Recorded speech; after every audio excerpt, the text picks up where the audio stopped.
I know you feel it. You uri kuvuga jinge buriya.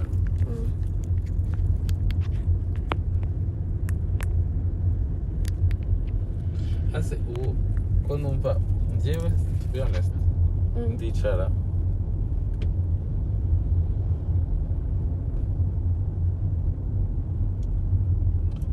nkumva ko Muheto yagakwiye kuba ubu ngubu ari kuri level yo kuvuga ngo ibyo bambwiye ni ukuri cyangwa se habuze someone who can say I'm not feeling you. What?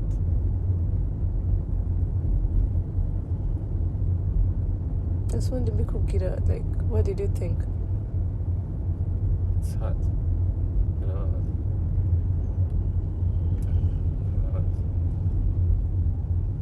Ngo nawe duhurire mu kazi gusa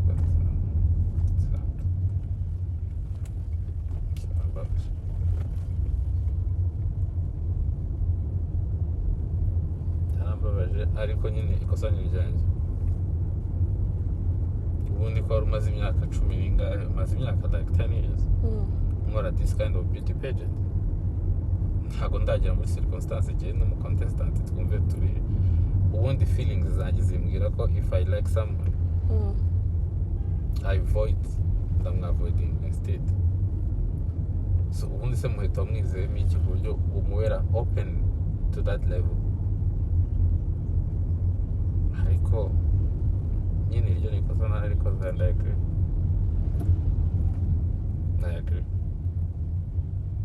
Ariko nanone kuba nakoze ikosa, like kubona nakoze ikosa akahita ngira noneho ari umpenaliza, sinzi niba uri kumvira wowe wakoze ikosa uwo arikoreye none uri kugupenaliza. Noneho ikindi kirimo Muheto ntabwo nshaka kubyinjiramo cyane kuko niyo wabimbaza sinabivuga ko that's my life, that's ni akazi kanjye. Ariko ukareba wumve mu mutwe wanjye intambara wararwaniye Muheto since day one. Utamuzi niyo histoire yawe sinari nyizi muri kumva aho ukavuga ngo I will stand to that girl uko bimeze kose. Uyu mwana ngomba kumuha happiness deserve. Other factors uzihorera kandi atari uko ntekereza ngo nzaryamana nawe kuko kuryamana I can't imagine. Ntabwo nshobora kumva ngo ngiye kuryamana n'umuntu like money. Nashaka kumuha ibyishimo deserve. Uriya mwana yafighting for that, so let me so wowe ibyo byishimo umushakaho ntabwo biguhaye kandi cyose uko atanabiguhaye nyine waguye muri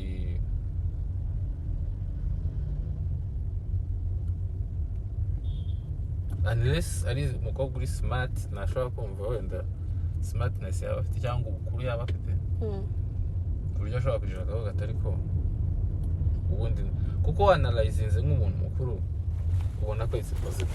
Ntabwo wavuga ngo waryamanye na Jolie uvuye kuri Jolie uryamanye na Yesa uvuye kuri Yesa ugiye kuri ibyo byo it's impossible. That's impossible. Ikindi cya kabiri ntabwo if someone are attracted to me or something njyewe I'm a private person. Umuntu muri private. I like my privacy. Muheto akunda privacy cyane, nubwo twabyuka mu gitondo tukabikora ejo tukabikora nubwo wabishaka uri rwabigwi ntiwabimenya tubana, right? So ngatekereza all those factors why I'm not happy. Ubundi se yanyimiye iki happiness? So compare someone who are attracted to I don't feel it. Okay. stay in your ni nko kuvuga ngo stay in your lane muhereka mubwiza ukuri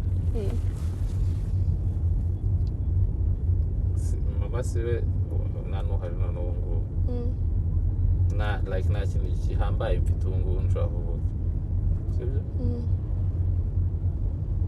ubu kinsiganye ni abavandimwe mbura abavandimwe banjye I will fight for that girl witwa Muheto agire happiness agire kuko happiness ndayizi kid ibintu nabijemo the way my trust guide me muri ibi bintu I will ariko ibintu byababaje kandi nzabikora Imana izabimfashemo nzashoramo ayo nshoboye nzakora iki not to attract you not to do anything kuko n'ubundi njya ibyo naciyemo nibyo byinshi kurusha kuvuga ngo gukora ariko ndabizi hari abantu ese kid ntarakwandikira ese kid ntarakuvugisha ibi ese kid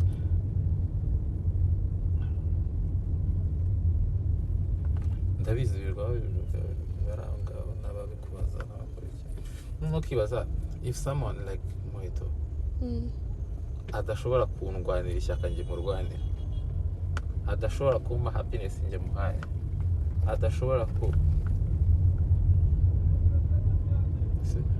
yani Muheto mubona in terms of akazi reka ndeke ubuzima gusa in terms of akazi my failure will be your failure exactly so nase niba adashobora kwicara ngo dushyire hamwe dukore ejo umuntu araza imagine umuntu aricara avuga ngo my workmate but this is a typical umuntu dukorana not in the office but umuntu waje muri Miss Rwanda ngo mugano nizeye ko mwabonye mu Miss kidakunze rero uko bigomba kugenda ngishobora ko umukobwa azaba successful yes it's fine azaba successful ariko amahirwe hari nuko you deserve it ntabwo nagiye nerure mutereka hariya na fight zose ni ukuvuga ngo urumva Miss aba harimo abana fights nyinshi umwana wakanaka aba nabashyigikiye aba nabashyigikiye many things but for me noneho ukareba umuntu wa fighting for everything umuntu araza ukabimenya ko hari umuntu waje akabwira Muheto ngo Muheto bimeze gutya ukicarana na Muheto the whole day nanakubaza atari ko how about this person nanakubwira n'ibyo bavuganye uyu muntu mubana muto so cyangwa nk'ubu ni urugero njye nshobora kuza nkavuga ati Muheto urabizi all those friends n'abafite banjye but be careful about this person he's not good nabikubwira to be honest uje ukambaza ukambwira uti kid uyu muntu uko amamagaye gutya tukabonana Muheto nagukunda sinabikunda ariko nakubwira ngo Muheto I want to see you there ntabwo nshaka kukubona just like ngo agakamba kararaye uri no mu bantu ntekereza ngo Imana nidufasha tukaguma uko tumeze tuzakomeza gukorana even after Miss Rwanda sinshaka kukubona like dreams zawe ziba limited Imana izabidufashemo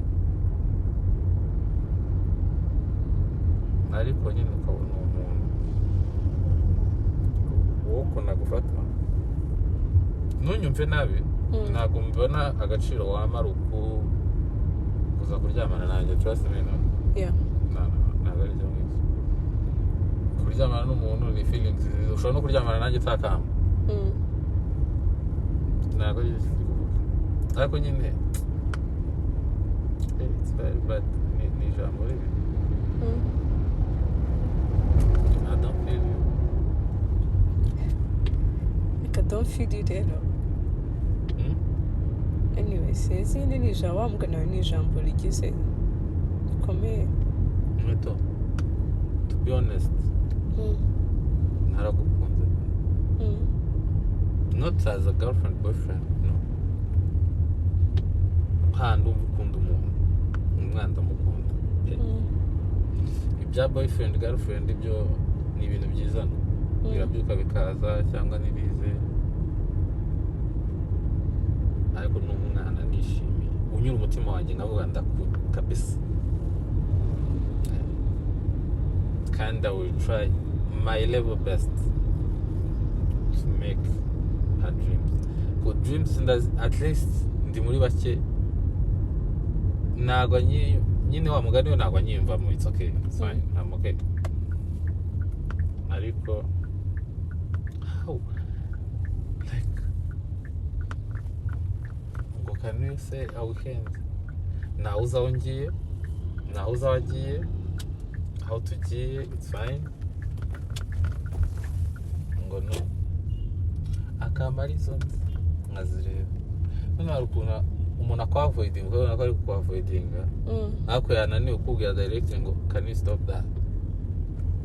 You get what I'm saying? Yeah, I get you. So kandi muhetaranya avoidinga in a way nawe ubibona, ariko ntabwo ndi, to be honest, nubwo naba ndi fake, ariko hari igihe udashyiramo imiyago reka mwavoid, like try to think ko his kid mukorana. Ariko nyine umuntu akakwereka ko that is fine. Okay. It's fine. Muheto, nkubwize ukuri. Sinubwiye mbura abavandimwe banjye. Sibo ngira bonyine. Yeah. I will fight for you. Can I think mu bushobozi buke mfite, bukeya pe butari na bwinshi.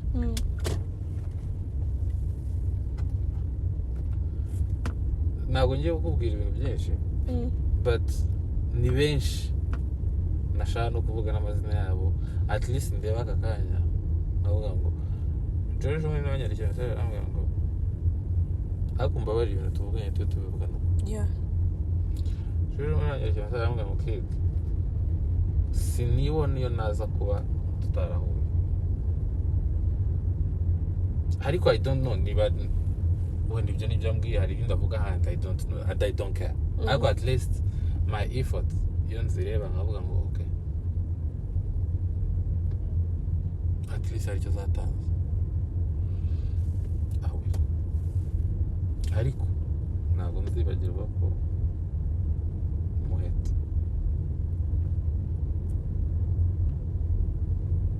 yanyimye happiness. Muheto yambwiye ngo don't feel you.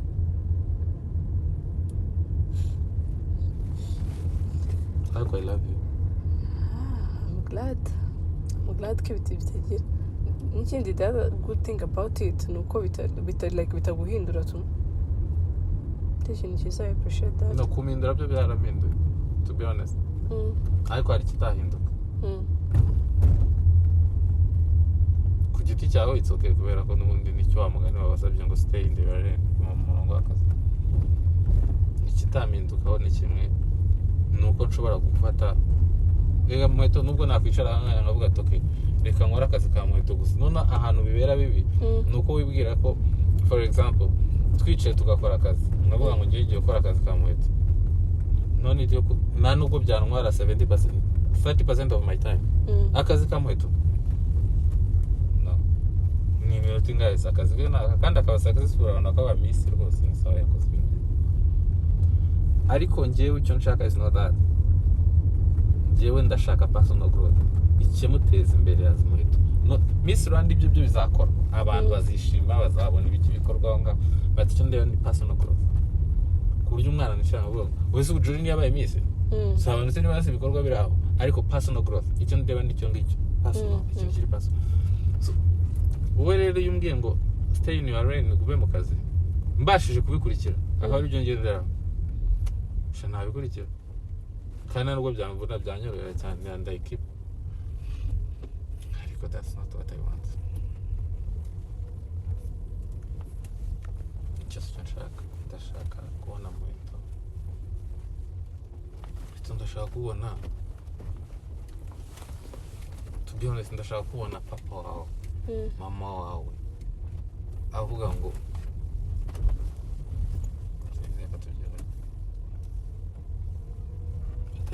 kandi you will reach. Amen to that. We will. Ariko kuvuga ngo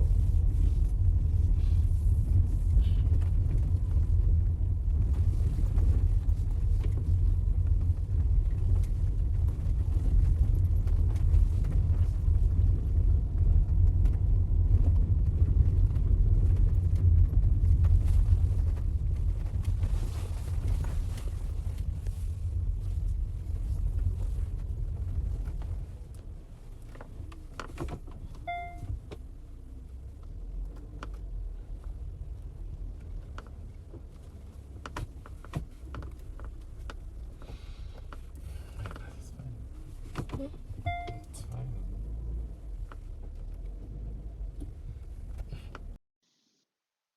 So, good night.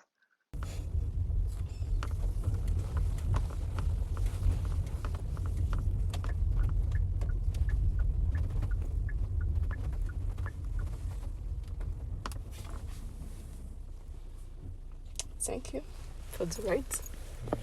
And see you. Good night. And you take care. I will.